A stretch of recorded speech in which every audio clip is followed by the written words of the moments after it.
यो देशको माटोलाई माया गर्ने, यो देशको धर्मलाई माया गर्ने, यो देशको भूगोल र नेपाली माटोको सिद्धान्तलाई माया गर्नलाई राजावादी भन्दाखेरि हामीलाई गौरव लाग्छ। असी शक्तिलाई ठुलो मान्ने, जनताको आशीर्वाद भन्दा विदेशीहरूको आशीर्वादलाई ठुलो मान्ने कुरामा पनि यिनीहरू एकै ठाउँ देखिन्छ। गाँठे पुरानो कुरा नगरौं, दिल्लीमा 12 बुँदे सहमति गर्दाको कुरा नगरौं। विदेशीहरूले आयोजना गरेको, प्रायोजन गरेको दिल्ली सम्मेलन र 12 बुँदे सहमतिको भरिया बनेर आएको कुरा नगरौं। भर्खरै एमसीसी को कुरा कस्तो चर्कोसँग एमसीसी को विरोध गर्दै थिए। तपाईको जति हिम्मत छ अझै नङ्ग्याउनुस्, किनकि हामी गल्ती गरेका छैनौं। हिम्मत छ ज्ञानेन्द्र साईले 10 रुपैयाँ खायो भन्ने, ल हिम्मत छ भने निकाल अडियो काण्ड, निकाल भिडियो काण्ड। आज छोरा जन्मायो पढायो, अरबियनको नोकर हुन पठायो। आमाको काख छोडेर बिहे गरेको भोलिपल्ट श्रीमती छोडेर धेरै पैसा कमाउनको लागि होइन, केवल परिवार पाल्नको लागि। अहिले युट्युबमा जाने, तपाईले भिडियो हेर्ने, राजा महेन्द्रको बेलायत भ्रमण हेर्ने, राजा वीरेन्द्रको अमेरिका भ्रमण हेर्ने, राजा ज्ञानेन्द्र शाहको भारत भ्रमण हेर्ने, अनि त्यहाँ चुप्प लाग्ने, त्यहीमा फेरि गएर खोज्ने। राष्ट्रपति डाक्टर रामवरण यादवको अमेरिका भ्रमण हेर्ने, महारानी राष्ट्रपति विद्यादेवी भण्डारीको भारत भ्रमण हेर्ने, अनि त्यसपछि हेर्ने तपाई यदि नेपाली हो भने तपाईको शिर झुक्छ, तपाई लासले भुतुक्क हुनुहुन्छ। जुन पार्टीहरूले 31 वर्ष मौका पाउँदाखेरि केही गर्न सकेनन्, ल त तपाई राप्रपा भएर होइन, कांग्रेस एमाले माओवादी पनि भएर होइन, एउटा नागरिक भएर एकछिन आँखा चिम्म गरेर छातीमा हात राखेर सम्झनुहोस् त। यो 31 वर्षमा, यो 2046 सालदेखि यहाँसम्म आइपुग्दाखेरि यो कांग्रेस एमाले माओवादी भन्ने पार्टीले देशको लागि गरेको यो चाहिँ काम छ है, यो चाहिँ बिर्सनु हुँदैन भन्ने कुनै कुरा छ? एउटा कुनै कुरा छ? कोही कांग्रेसी, कोही एमाले, कोही माओवादी जनहरू आएर ल रायत र म भन्छु भनेर यहाँ उभिएर भन्न सक्ने ताकत राख्नुहुन्छ? कोही छ? यो त गरेको छ है कांग्रेसले, यो त बिर्सिनु हुँदैन भन्ने कुनै कुरा छ? नेता पनि बन रे, पैसा पनि देऊ रे, बाइकमा तेल पनि हाल्देऊ रे, कार्यक्रम पनि गर्देऊ रे, चिया नास्ता पनि खुवाइदेऊ रे। यो बाबा हामी विनोद चौधरी हो भने नेता जस्तो भिखारी कोही पनि हुँदैन। तपाई धनी हुनुहोस्, हामी गरिब हुन्छौँ।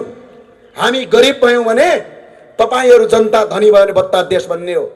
संसारको सबभन्दा देश कतिखेर गरिब हुन्छ भने नेता धनी भयो भने देश बर्बाद हुन्छ। हामीलाई गरिबै हुन दिनुस्, तर एक छाक खान दिनुस्, कहीँ भेटेको बेला चिया खुवाउनुस्, अनि यसो नगर्नु। कहिलेकाहीँ कार्यक्रममा जान्छु म, ओ ज्ञानेन्द्र साई आएछ हा भन्छन् पहिला है, मन्दिरमा गएर टिका लगायो, अनि हामी त 10 रुपैयाँ दिने हो पुजारीलाई, त्यहाँभन्दा बढी त दिँदैनौँ, किन छैन हामीसँग। अनि के भन्छन् थाहा छ, खासुर गरेर यतापट्टि, ज्ञानेन्द्र साई आएको यार 5000 हल्ला भनेको त 10 रुपैयाँ पो हाल्यो अरे है। सुन्नुहोस् यहाँ, हामी ज्ञानेन्द्र साई विनोद चौधरी हो भने हामीसँग 10 रुपैयाँ हल्ला पनि हामीले 10 पटक सोच्नुपर्छ। तपाईहरू हामीलाई भ्रष्टाचारी बनाउने कि नबनाउने भनेको नेपालका तमाम तपाईँ समर्थकको हातमा छ। तपाईँ निस्वार्थ चुनाव जिताइदिनुहोस्। 1 रुपैयाँ पैसा खाएर होइन, 1 रुपैयाँ पैसा नखाएर चुनाव जिताउनुहोस्। आफ्नो व्यक्तिगत स्वार्थभन्दा माथि राष्ट्रिय स्वार्थ राखेर चुनाव जिताउनुहोस्। त्यसपछि तपाईको राम्रो मान्छेले काम गर्छ। चुनावको बेला 10 करोड खर्च गरेर लाउने, अनि भोलि चुनाव जितेपछि 20 करोड खान्छ नि। यहाँको नगरपालिका अहिले मेयरले खाए जस्तै यसरी नै खान्छन् नि।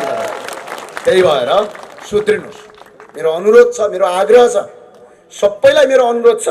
अहिले स्थानीय तहको चुनाव हुँदैछ।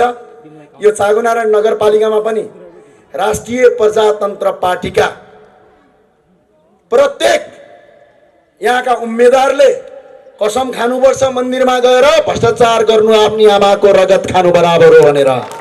चुनावको उम्मेदवार घोषणा हुनभन्दा अगाडि यदि गर्नु भएन भने आचार संहिताभित्र पर्दैन। चुनाव जितिसकेपछि त्यो कसम खानुस्। र अर्को, तपाईँ 1 रुपैयाँ पनि खर्च नगरेर चुनावमा जानुस्। जिते जितिन्छ, हारे हारिन्छ, तर चुनाव हारिन्छ जनताको मनबाट हारिँदैन, स्वाभिमानबाट हारिँदैन। त्यसका लागि म हार्दिक अपील गर्न चाहन्छु। आजकल बडा अचम्म भन्छन्, के भन्छन् थाहा छ? हामीलाई राजावादी भन्छन्। हामीलाई राजावादी भन्छन्, थाहा छ तपाईँलाई? थाहा छ कि छैन? यो देशको माटोलाई माया गर्ने, यो देशको धर्मलाई माया गर्ने, यो देशको भूगोल र नेपाली माटोको सिद्धान्तलाई माया गर्नलाई राजावादी भन्दाखेरि हामीलाई गौरव लाग्छ। अब सुन्नुहोस्, यो देशको माटो, यो देशको भूमि, अहिंसा मन पराउने हामी राजावादी हौँ भने यो देश लुट्ने, हिंसा गर्ने, बम पट्काउने, विदेशीको तपाईँको कट्टुसम्म धुनेलाई हामी के भनौँ? चोर फटा दलाल भन्छौँ हामी राजावादी हौँ भने तिमी चोर फटा दलालवादी हौ। गौरव गर्ने बेला आएको छ। रगत हाम्रो बगेको छ, माटो पुरै भिजेको छ। रगत हाम्रो बगेको छ, माटो पुरै भिजेको छ। पूर्व मेचीदेखि पश्चिम महाकालीबाट रापरवा ज्राकज्रुक उठेको छ, ज्राकज्रुक उठेको छ। तपाईहरूलाई धेरै धेरै धन्यवाद छ। हामी विभिन्न आमसभामा गएका छौँ, लहर चलेको छ, तर यो लहरलाई सही ठाउँमा सही रूपमा प्रयोग गर्न सक्नु अब हामी नेतृत्वको चुनौती पनि हो। यसलाई हामीले सही ठाउँमा सेफ ल्यान्डिङ गर्नुपर्छ। आज कार्यकर्ताहरू, पार्टीका विभिन्न नेताहरू उनका पार्टी छोडेर यहाँ आएका छन्, त्यत्तिकै आएका छैनन्। राजेन्द्र लिङ्गदेलज्यूको सोच, हाम्रा पार्टीका नेताहरूको विचार र आजसम्म भ्रष्टाचार नगरेका कारणले जनता जोडिएको हो। यी जनतालाई सही ठाउँमा राख्नु हाम्रो अब कर्तव्य हो। झुक्ने छैनन् शिरहरू, झुक्ने छैनन् शिरहरू जति काट्न खोजे पनि, झुक्ने छैनन् शिरहरू जति काट्न खोजे पनि, ढल्ने छैन आशाका किरणहरू, ढल्ने छैनन् आशाका किरणहरू जति बदनाम गर्न खोजे पनि, जति बदनाम गर्न खोजे पनि। म आज भन्न चाहन्छु, तपाईँ जति सक्नुहुन्छ विभिन्न पार्टीका साथीहरू हामीलाई खोइल्याउनुहोस्। तपाईँको जति हिम्मत छ अझै नङ्ग्याउनुहोस्, किनकि हामी गल्ती गरेका छैनौँ। हिम्मत छ ज्ञानेन्द्र साईले 10 रुपियाँ खायो भन्ने, ल हिम्मत छ भने निकाल अडियो काण्ड, निकाल भिडियो काण्ड। एकपटक मैले भनेको थिएँ, के थाहा छ? यो देश तपाईँ हाम्रा पुर्खाले आर्जेका हुन् भनेको थिएँ, अनि यो देश के अङ्ग्रेजका पुर्खाले आर्जिया हो? हामी नेपालीकै पुर्खाले आर्जेको हो। यो अडियो काटेर खुब भाइरल गरिरहेछन्। अझै काट, अझै हाल, अझै भाइरल गर यो, किनकि यो देश आज पनि हामी छाती खोलेर भन्छौँ, तपाईँ हाम्रा पुर्खाले आर्जेको हो, अङ्ग्रेजका पुर्खाले आर्जेका होइन। के गल्ती गरियो? संसारमा सबभन्दा ठुलो कुरा इमान हुन्छ, बेइमानहरू हुँदैन। म साथ गरौँ, मुलुकको बाटोको रूपान्तरण गरौँ। कतिसम्म समस्या छ? कहाँ जाने भन्नु त मलाई? कहाँ जाने? अहिले अन्याय पर्यो, अदालतका अगाडि तपाईँ जानुभयो, कसैले तपाईँलाई अन्याय गर्यो भने अदालत जानुहुन्छ, अदालतले चर्को फिस लिन्छ, अनि तपाईँ के भन्नुहुन्छ ती अधिवक्तालाई? कस्तो उल्टो गतिमा नेपालको समाज गयो जस्तो लाग्छ मलाई त। थाहा छ, वरिष्ठ ठुलो वकिल भनेको त ठुलो पैसा कमाउने रे है। समाजमा छन् नि ठुल्ठुला वकिलहरू, जसका कार्यालयहरू यसो गरी हेऱ्यो भने माथिबाट टोपी खस्ने अफिसमा हुन्छन्, अनि समाजमा सबभन्दा अगाडि आएर त्यसैले तपाईँ टिका लाउनुहुन्छ, अनि के भन्नुहुन्छ? ठुलै वकिल रे, अनि सम्मान दिने रे। तपाईँलाई याद छ वकिल कतिखेर ठुलो हुन्छ? जब त्यसले चोर फटा अपराधीलाई अदालतबाट जिताउँछ, मोटो रकम लिन्छ, तपाईँको रगत चुस्छ, त्यो मान्छे ठुलो वकिल बन्छ, अनि तपाईँ त्यही ठुलो वकिललाई माला लाउनुहुन्छ। यो समाज आज त्यसरी बिग्रेको छ। बेरोजगारी छ आज, यो देशको बेरोजगारीको मुख्य स्रोत भनेको तपाईँ हामी हो। तपाईँ हामीले कल कारखाना खोल्ने मान्छेलाई सम्मान गरेर उसलाई कल कारखाना खोल्न लगाउनुको सट्टा चन्दा माग्यौँ, बम पट्कायौँ, अनि विदेश पठायौँ। अनि यही देशको सामान प्रयोग गरेर लाउनुको सट्टा हाम्रा बाबुबाजेले अहिले पनि हाम्रो देशको कपडा लाउनुहुन्छ। त्यो कपडा लगाउँदाखेरि तपाईँ घिन मान्नुहुन्छ। यो देश आज अविकसित हुनुको पछाडिको मुख्य कारण तपाईँ हामी हो, यहाँ अरू कोही पनि होइन। विदेशी आयो भन्छन्। यो देशमा तपाईँ हामी यदि शक्तिशाली भइदिया भए, तपाईँ हामी यदि मजबुत भइदिया भए विदेशीले आएर यहाँ शासन गर्न सक्छ, हिम्मत छ। उदाहरणका लागि तपाईँको घरमा तपाईँ बलियो हुनुहुन्छ भने तपाईँको घर अर्को छिमेकीले भाँड्न सक्दैन। तपाईँको घर बलियो नभएका कारणले गर्दा छिमेकीले भाँड्छ र त्यसमा तपाईँको घरै ध्वस्त पार्छ।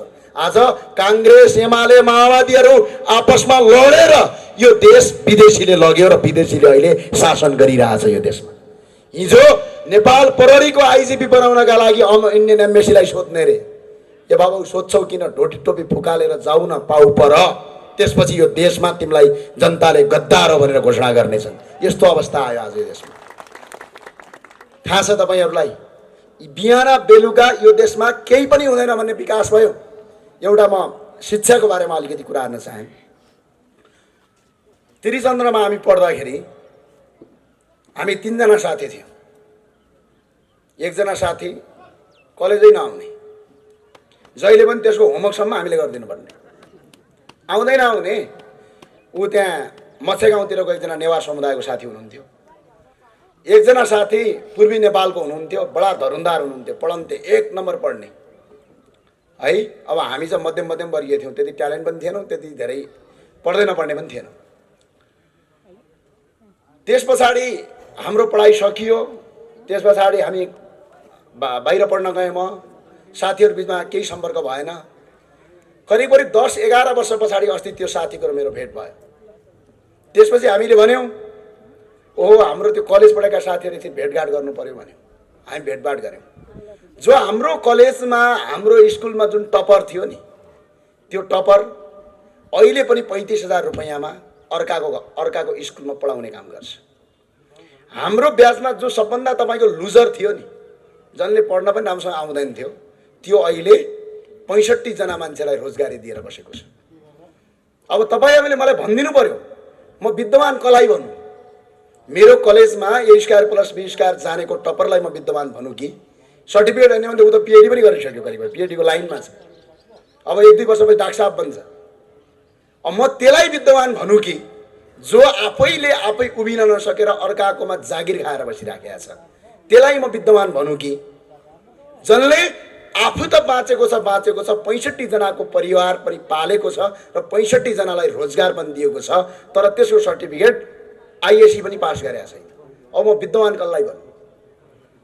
नेपाली सोसाइटीले, नेपाली समाजले A²+B² जानेका रटन्ते बहादुरलाई विद्वान भन्छ, जसले क्रिएसन गरेर काम गरे त्यसलाई गवार भन्छ। जबसम्म यो देशमा यो किसिमको पद्धतिको अन्त्य हुँदैन तबसम्म यो देशमा केही पनि हुँदैन। यो अब हामीले चुनौतीका साथ अगाडि गर्नुपर्छ।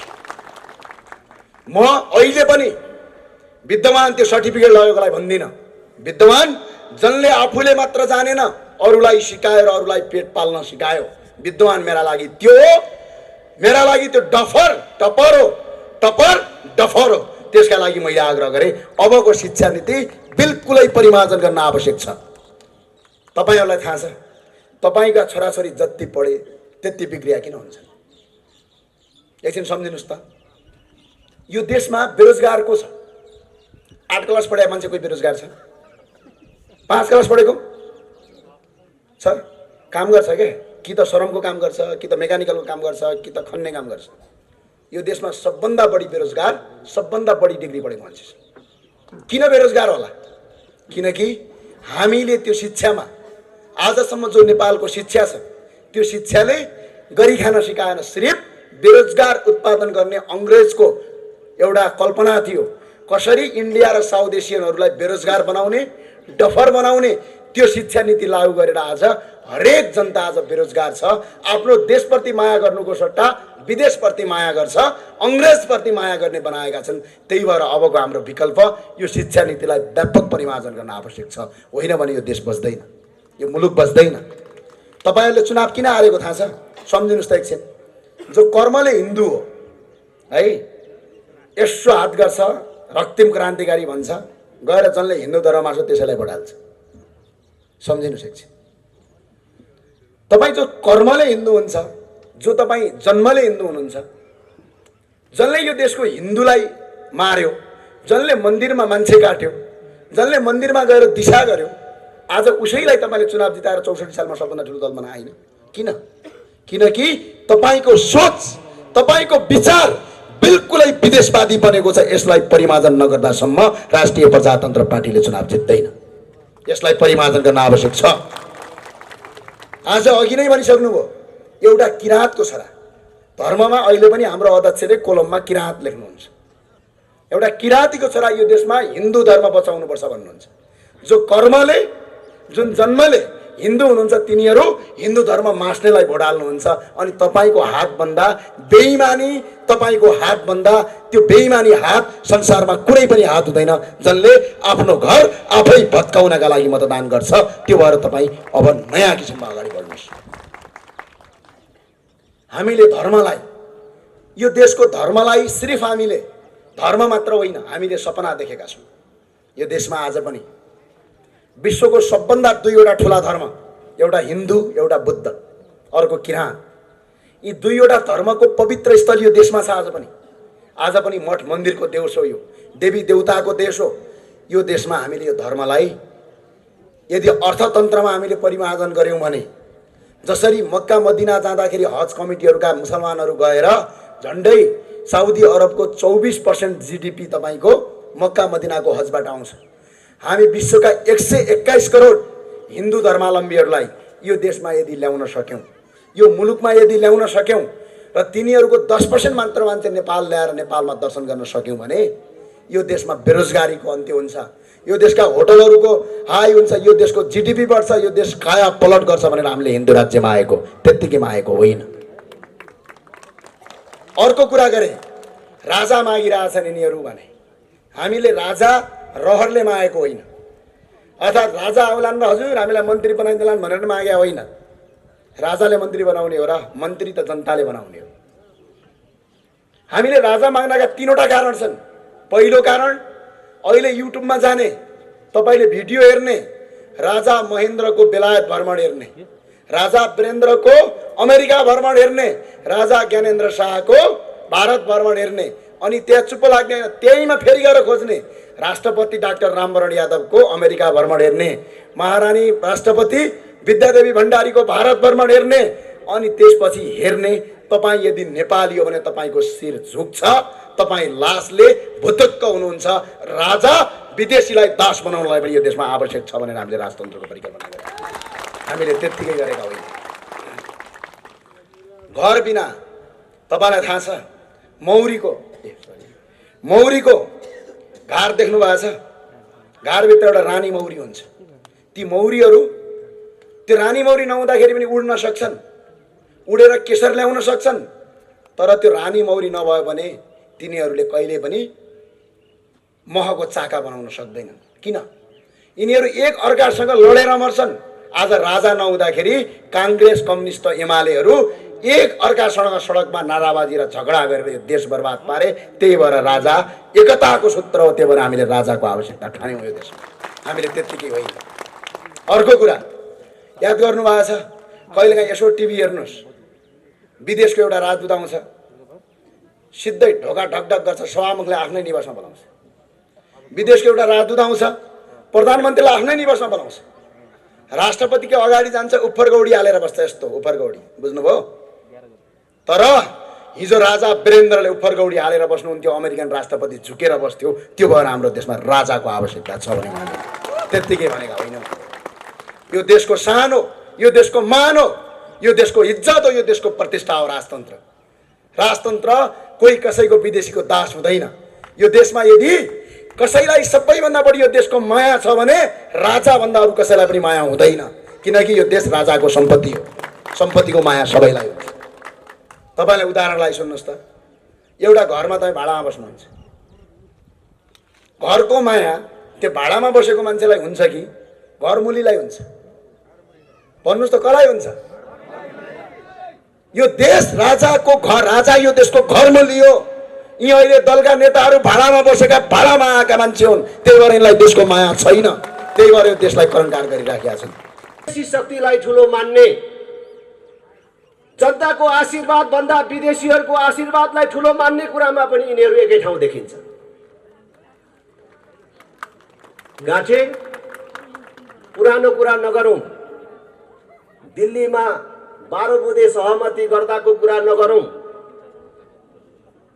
विदेशीहरूले आयोजना गरेको, प्रायोजन गरेको दिल्ली सम्मेलन र 12 बुँदे सहमतिको भरिया बनेर आएको कुरा नगरौँ। भर्खरै एमसीसी को कुरा, कस्तो चर्कोसँग एमसीसी को विरोध गर्दै थिए। नेकपा एमाले संसदमा एमसीसी सम्झौता प्रस्ताव पेश गर्दाखेरि कांग्रेसले थाहै नपाएको गरे जस्तो बसिराखेको थियो। ऊ प्रतिपक्षमा थियो। फेरि कांग्रेस सरकारमा आयो, एमालेलाई लुतोने कन्याई जस्तो, अझ विरोधी जस्तो गरेर बसिराखेको थियो। माओवादी त झन् कस्तो चर्को स्वरमा सडकमा थियो है। हामी त विरोधमा, जुलुसमा मात्रै थियौं, हामी तोडफोडमा थिएनौं। उनका कार्यकर्ता त भत्काउनेमै थिए। सुरक्षाकर्मीमाथि आक्रमणमै अगाडि अगाडि सरिराखेका थिए। तर जब निर्णयको दिन आयो, यी सबै एउटै दुलोमा सोझिएर बसे।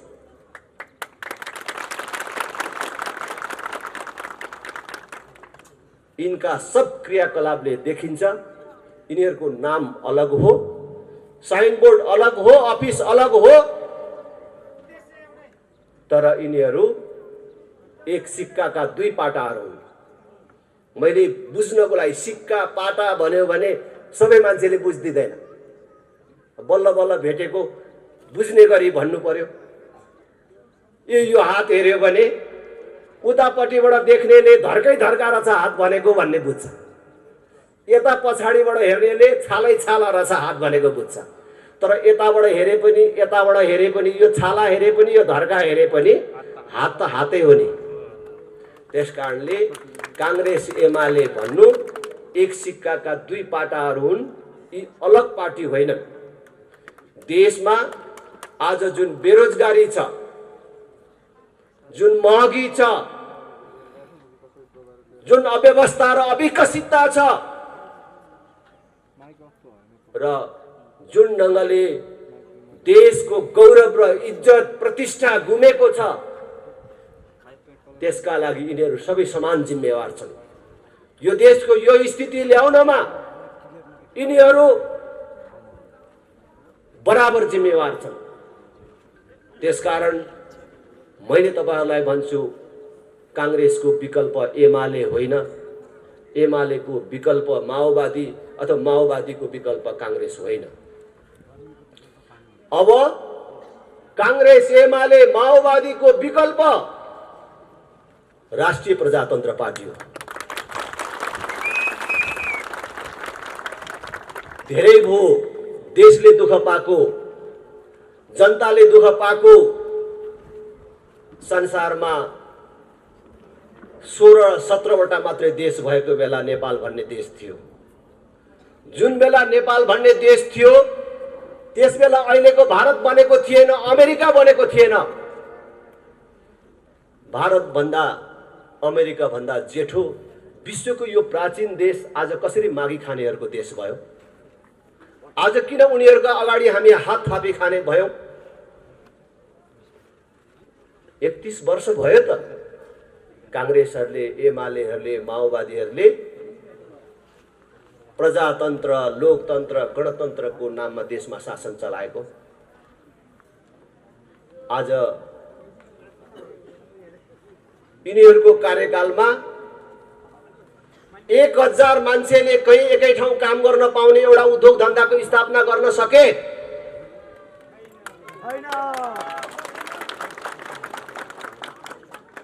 आज देश पूर्ण रूपले बेरोजगार उत्पादन गर्ने कारखानामा परिणत भएको छ। हामीले भनेको होइन, उनीहरू भन्छन्। 50 लाख भन्दा बेसी युवकहरू वैदेशिक रोजगारीमा छन्। जुन देशको जनसङ्ख्या 3 करोड पुगेको छैन, त्यो देशको 18 वर्ष उमेर पूरा गरेको, 50 वर्ष ननागेको, डाक्टरले जाँच्दाखेरि शरीरमा कुनै रोग नदेखिएको 50औं लाख युवकहरू वैदेशिक रोजगारीमा छन् भने देशको अवस्था के होला? कल्पना गर्नुहोस्। आज छोरा जन्मायो, बढायो, अरबियनको नोकर हुन पठायो। आमाको काख छोडेर, बिहे गरेको भोलिपल्ट श्रीमती छोडेर, धेरै पैसा कमाउनको लागि होइन, केवल परिवार पाल्नको लागि देश छोड्न बाध्य बनाउने व्यवस्था कसले ल्यायो? यसको जिम्मेवार को हुन्? के राजालाई गाली गरेर, हिन्दू राष्ट्रलाई गाली गरेर अब यिनीहरूले मुक्ति पाउँछन्, छुट पाउँछन्?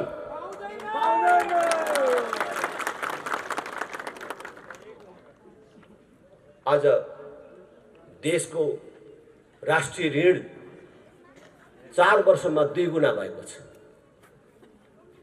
4 वर्ष अगाडि संघीयता कार्यान्वयन हुनुभन्दा अगाडि राष्ट्रिय ऋण 8 खरबमा थियो, अहिले 17 खरब भन्दा बेसी पुग्यो। हरेक व्यक्तिलाई भाग गर्यो भने 60,000 70,000 कति पर्छ भनेर साथीहरू भन्दै थियो। ऋण मात्रै बढेको छैन, यही बीचमा करको दर र दायरा कुन ढङ्गले बढ्यो तपाईहरूले आफै अनुभव गर्नुभएको छ। केही वर्ष अगाडिसम्म के कुरामा कर लाग्छ भनेर हामीले यसो सम्झिनु पर्थ्यो, तर आज के कुरामा चाहिँ कर लाग्दैन भनेर हामीले सम्झनु पर्ने भएको छ। कर नलाग्ने कुनै क्षेत्र छैन।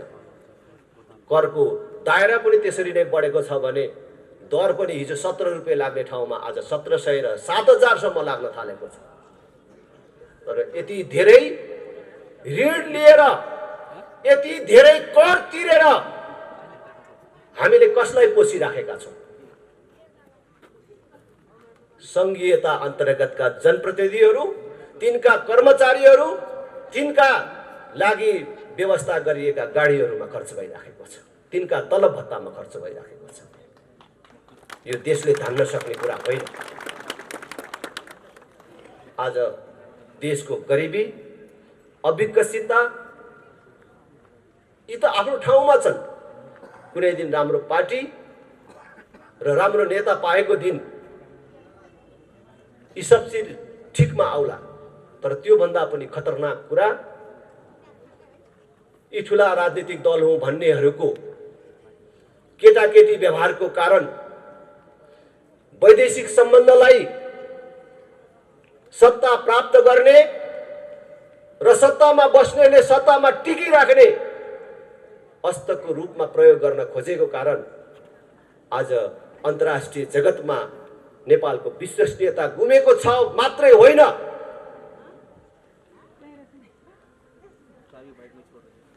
ठुला शक्ति राष्ट्रहरू प्रतिस्पर्धा गर्दै अहिले नेपालमा प्रत्यक्ष रूपले अरनखटन सुरु गरेका छन्। यस प्रकारको अवस्था नेपालले कहिल्यै बिहोर्नु परेको छैन, तर थिएन।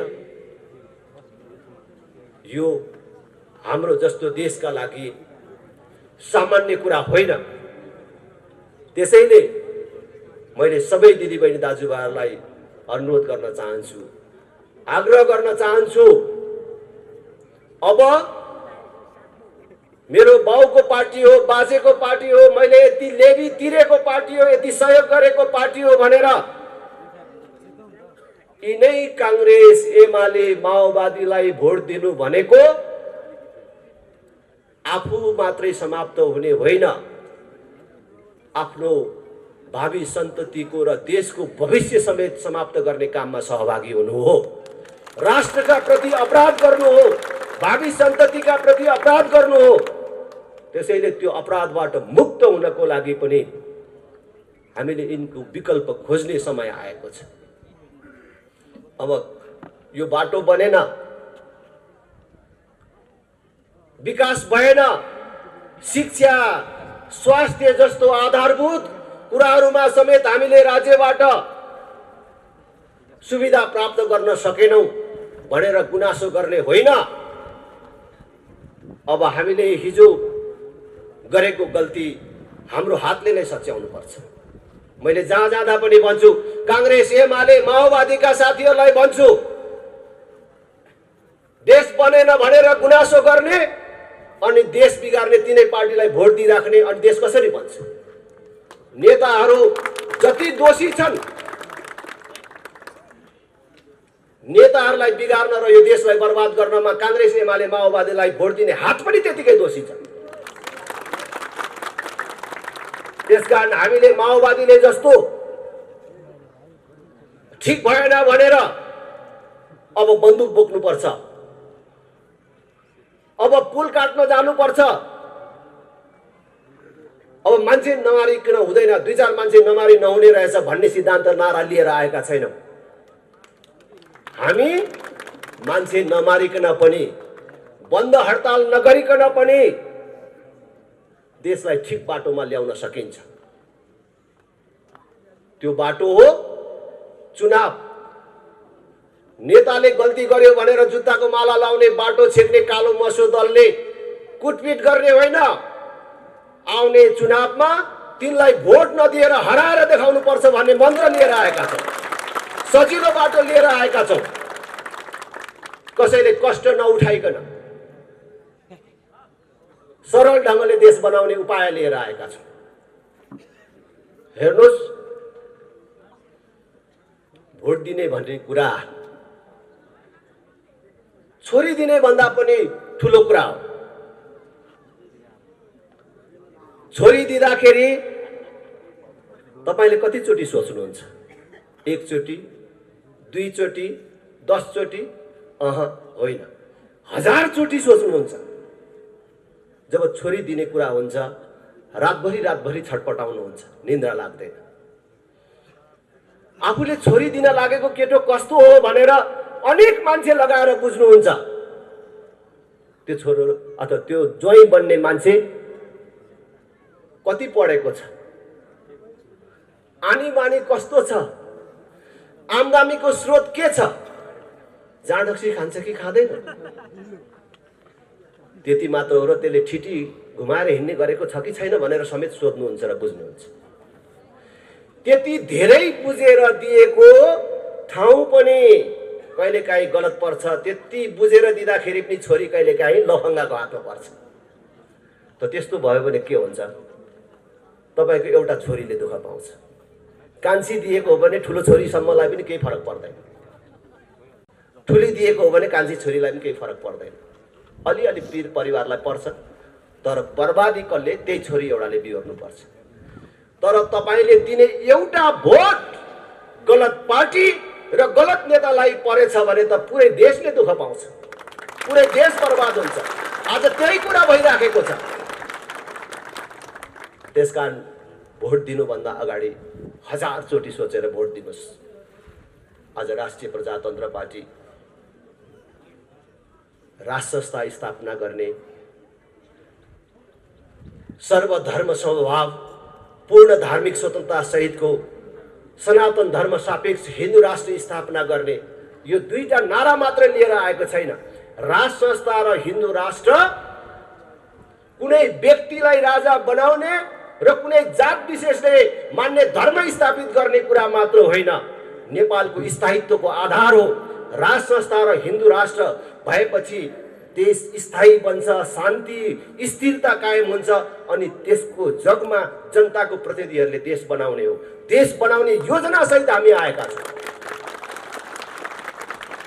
हामी राजा ल्याउने, हिन्दू राष्ट्र ल्याउने मात्रै होइन, देश बनाउने, जनतालाई सुखी र समृद्ध बनाउने संकल्पका साथ आएका छौँ। एक पटक राष्ट्रिय प्रजातन्त्र पार्टीलाई हेर्नुहोस्, त्यसपछि तपाईले आफै पटक पटक हेर्नुहुनेछ। सधैँको लागि तपाईले राष्ट्रिय प्रजातन्त्र पार्टीलाई अनि हेर्नुहुनेछ। एकचोटि हामीलाई हेर्नुहोस्। आज म यहाँ आउँदा म त छक्क परे। काठमाडौँ उपत्यकाको एउटा महत्त्वपूर्ण जिल्ला भक्तपुर,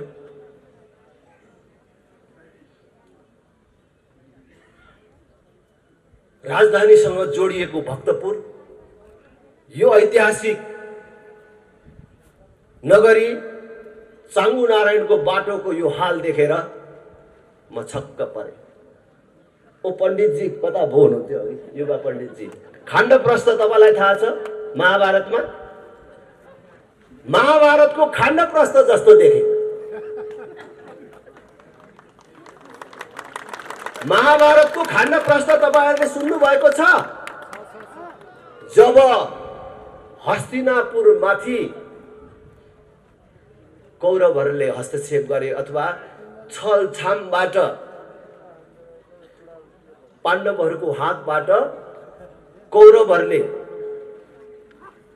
हस्तिनापुर लगे, पाण्डवहरूलाई पनि कुनै राज्य दिनुपर्ने भयो, कहीँको त राजा मानिदिनु पर्ने भयो भन्दाखेरि उनीहरूलाई एउटा यस्तो ठाउँ जहाँ जीवन र वनस्पतिको कल्पना पनि गर्न सकिँदैन थियो, ढुङ्गै ढुङ्गा मात्रै, हेर्दाखेरि पनि आँसु आउने त्यस्तो ठाउँ जसको नाम खाण्डप्रस्थ थियो। ल यहाँको राजा हुनु पाण्डवहरूलाई भनेर त्यो राज्यको राजा हुन दिइयो। तर त्यो खाण्डप्रस्थलाई पाण्डवहरूले रगत बगाए, पसिना बगाए, मेहनत गरे र त्यो खाण्डप्रस्थलाई हस्तिनापुर भन्दा पनि राम्रो र लोभलाग्दो इन्द्रप्रस्थ बनाए।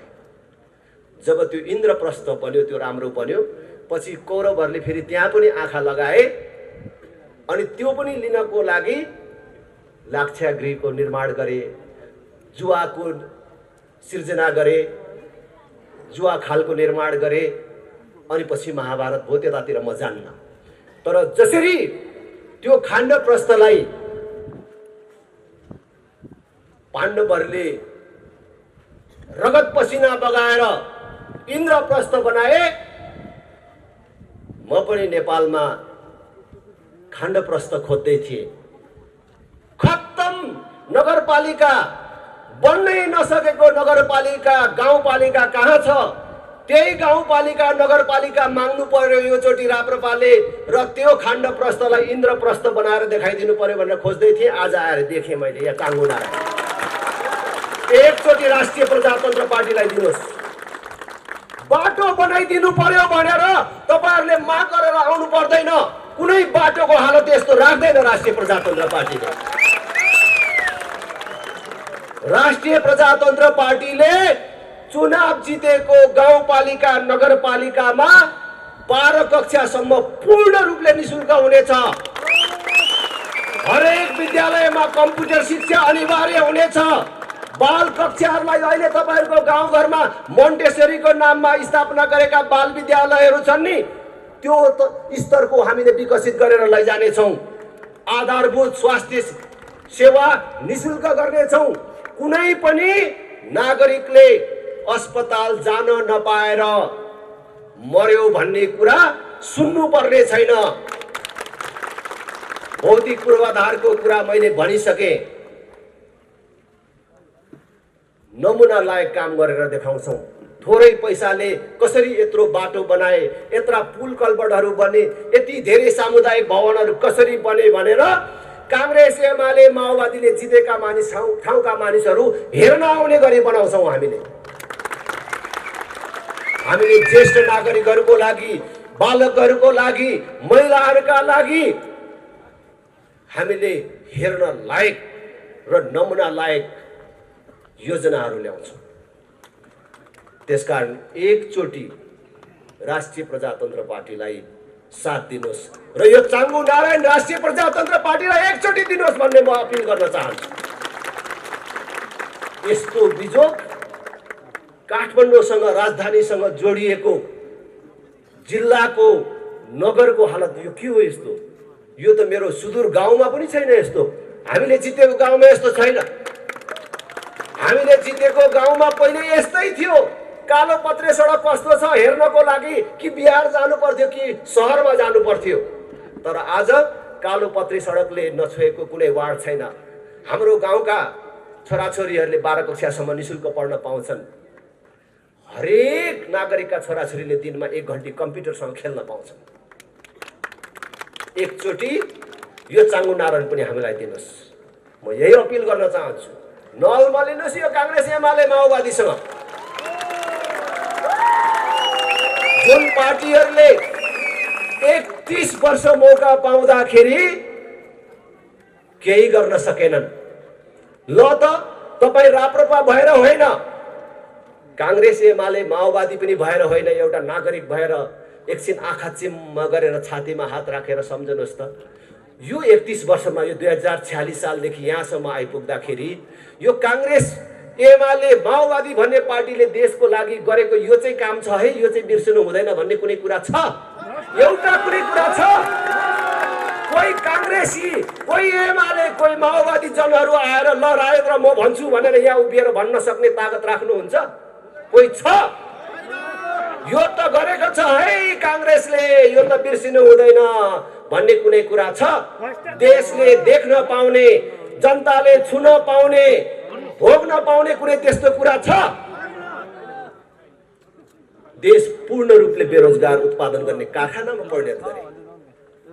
आज हाम्रो भाइ छोराहरूलाई, हाम्रा दिदीबहिनीहरूलाई बेचेर उनीहरूले पठाएको रेमिटेन्सबाट देश चलाएर केही मानिसहरू मालिक बने। आज ब्याङ्कमा पैसा छैन भन्छ। अर्थशास्त्रको धेरै कुरा म बुझ्दिनँ, तर लाटो हिसाबले पनि आम्दानी भएन होला, धेरै राजस्व उठेन होला, सरकारको ढिकुटीमा पैसा भएन होला, तर ब्याङ्कमै पैसा नहुने भन्ने कुरा चाहिँ के हो?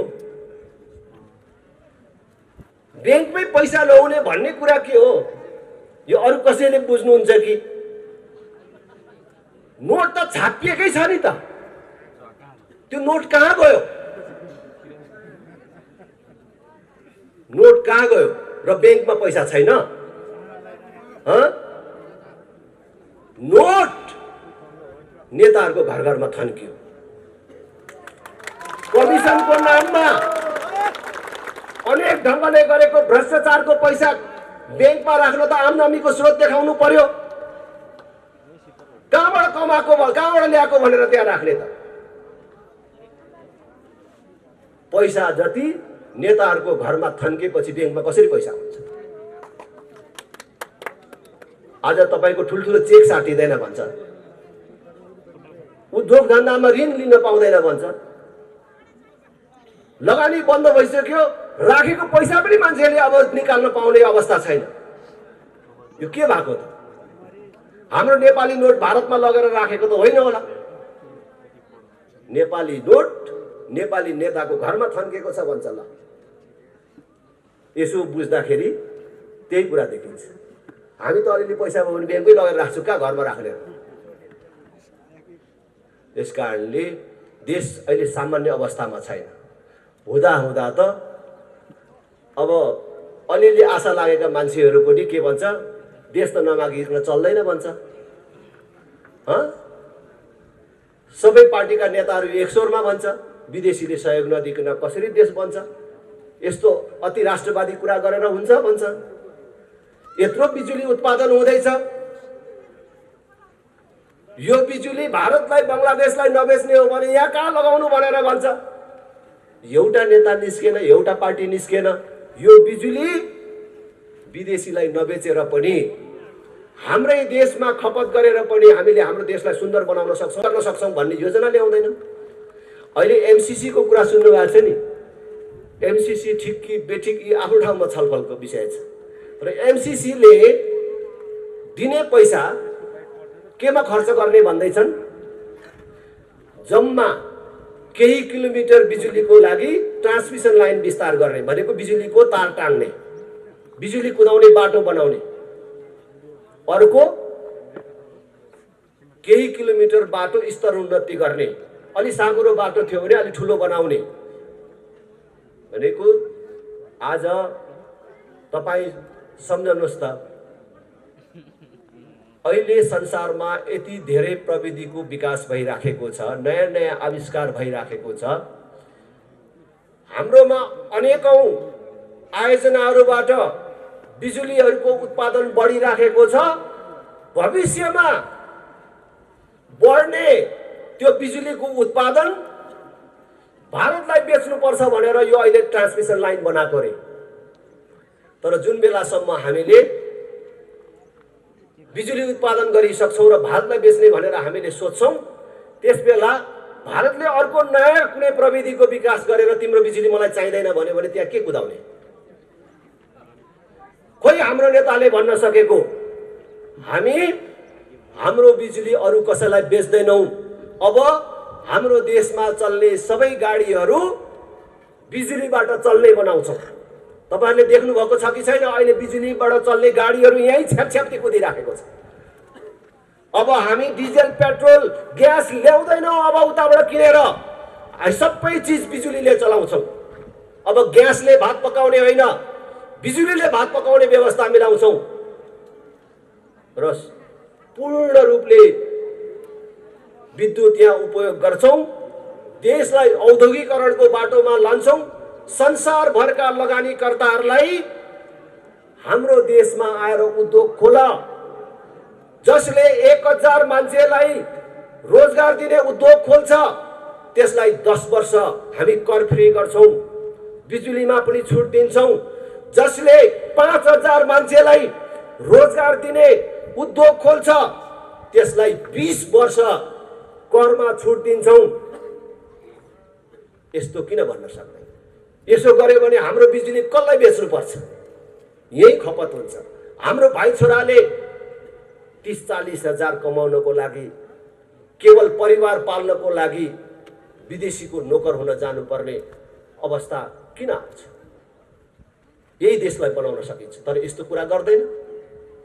आज उनीहरू त विदेशीको शरणमा परे तर आउने भावी सन्ततिलाई समेत र आम देशलाई समेत विदेशीको सहयोग नलिकन देश बन्दैन भन्ने तर्फ लैजान खोजिराखेका छन्। आज हामीले भन्न सक्नुपर्छ, हामी हाम्रो ठाउँमा हाम्रो पैसा खर्च गरेर हाम्रो नाममा ऋण लिएर तिमीलाई बिजुली लाने बाटो बनाउँदैनौ। भारत तिमीलाई बिजुली चाहिन्छ भने तिमीले नै यहाँ ट्रान्समिसन लाइन बनाएर लैजाऊ भन्न सक्ने तागत हामीले राख्नुपर्छ। तर आज नेताहरू पराधीन भए, जसको कारण आज देश दिन दुगुना रात चौगुना एउटा असफल राष्ट्रको बाटोमा गइराखेको छ। त्यसैले मैले भन्छु, कांग्रेस एमालेलाई भोट दिएर देश बन्छ भन्नु, फेरि एकचोटि हेरी हेरौँ भन्नु साँडेको टाङमुनि बाल्टी थापे जस्तो हुन्छ।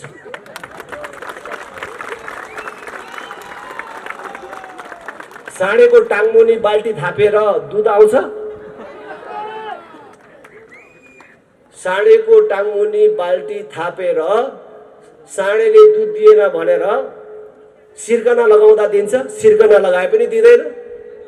होइन, के हो यसलाई अलि सुमसुमे न छोरा भनेर छोराछोरीको पनि सहयोग लिएर सुमसुमे आए पनि दिन्छ? दिँदैन।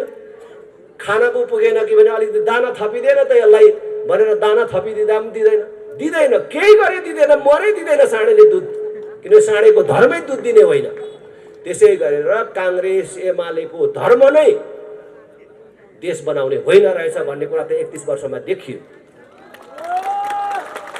त्यसकारण अब जनता जाग्ने बेला आयो। अब 1 वर्षभित्रमा तीनै तहको निर्वाचन हुँदैछ। तीनै तहको निर्वाचनमा जनताले साबित गर्नुपर्ने छ, जनता कांग्रेस एमाले माओवादीको गोठमा बाँधेर राखेको गाईबस्तु होइन। उनीहरूले भन्छ नि जनता सार्वभौम छ भन्छ नि, हो जनता सार्वभौम छ। जनता बुझ्ने भयो भन्ने प्रमाणित गर्नको लागि पनि यी पार्टीहरूलाई हराएर देखाउनु पर्छ। यही कुरा म तपाईहरु सबलाई अपिल गर्दै फेरि पनि अरु 2टा पार्टी प्रवेश कार्यक्रममा सहभागी हुनुपर्नेछ। बस चढेर आउनु भएको छ टाढा टाढाबाट साथीहरू, 3 दिनदेखि पर्खिराख्नु भएको छ महत्त्वपूर्ण साथीहरू। त्यसकारण मैले बीचैमा समय लिए उपाध्यक्षजी, प्रवक्ताहरू र रेखा थापा समेत तपाईहरुको साथमा हुनुहुन्छ। पूरा समय बसेर यो सभालाई पूर्ण रूपले सफल बनाइदिनु हुन तपाईहरु सबलाई अपिल गर्दै यहाँबाट बिदा हुन्छु। त्यो भन्दा अगाडि पर काठमाडौँले पनि सुन्नुपर्छ है। राष्ट्रिय प्रजातन्त्र पार्टी जिन्दाबाद, राष्ट्रिय प्रजातन्त्र पार्टी जिन्दाबाद, भोट के माहौलमा, भोट के माहौलमा। धेरै धेरै धन्यवाद। जय राष्ट्र, जय जनता। राजाराम सुनवार, विनोद सुनवार,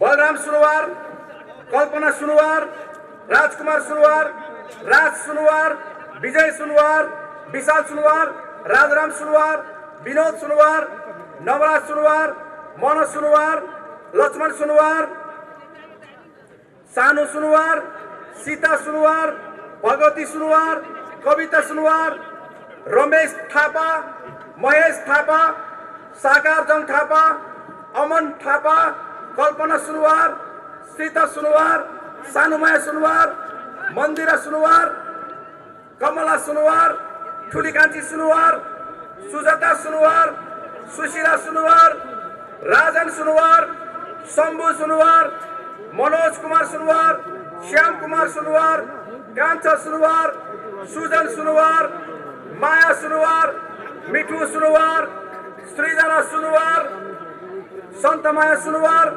भीमसेन सुनवार, राजु सुनवार, दीपक सुनवार, सानु तामाङ, गोपाल काफ्ले, कपिल खतिवडा, आबिक नेपाल, अतिक नेपाविक नेपाल, अन्जिल गौतम, सन्तोष पुरी, राम खड्काजीलाई पनि क्रमबद्ध उहाँलाई हार्दिक बधाई र स्वागत गर्दै जोरदार तालीले स्वागत हार्दिक अनुरोध गर्न चाहन्छु।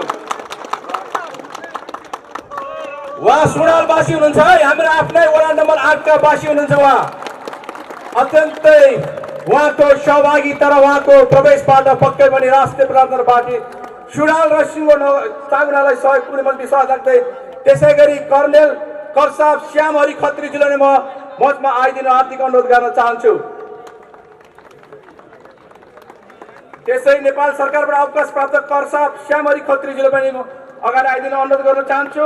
त्यसै गरी नेपाल निसेनाकै क्याप्टेन भगवान थापाजीले पनि मञ्चमा आइदिनु म हार्दिक अनुरोध गर्न चाहन्छु। उहाँ क्याप्टेन साहब अगाडि आइदिनु हार्दिक अनुरोध गर्न चाहन्छु।